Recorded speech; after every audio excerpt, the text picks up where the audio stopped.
Welcome to the Slop Farm. Enjoy the video. You start by preparing a minimal, usable environment. Install VS Code and update it, then pick an AI extension based on privacy and cost, Copilot for cloud, local LLM for offline. Once done, create a project workspace and enable settings sync so your extensions persist. Make sure to store API keys in a secure secret file or OS credential manager. Next, install the extension, grant required permissions, and run a quick sample prompt to verify the tool is responding before moving into deeper setup.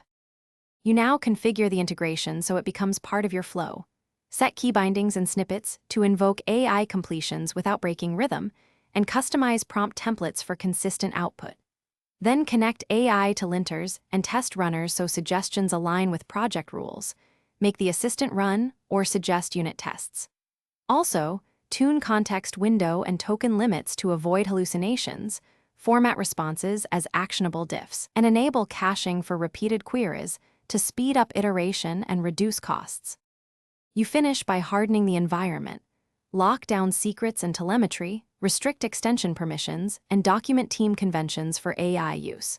After that, measure impact, track development time saved, changes in bug rates and cost per 1,000 requests to justify the approach.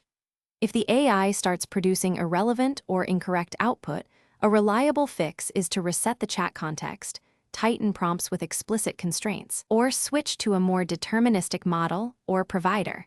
This single troubleshooting step resolves most integration failures. Thanks for watching. Consider subscribing if we helped you today.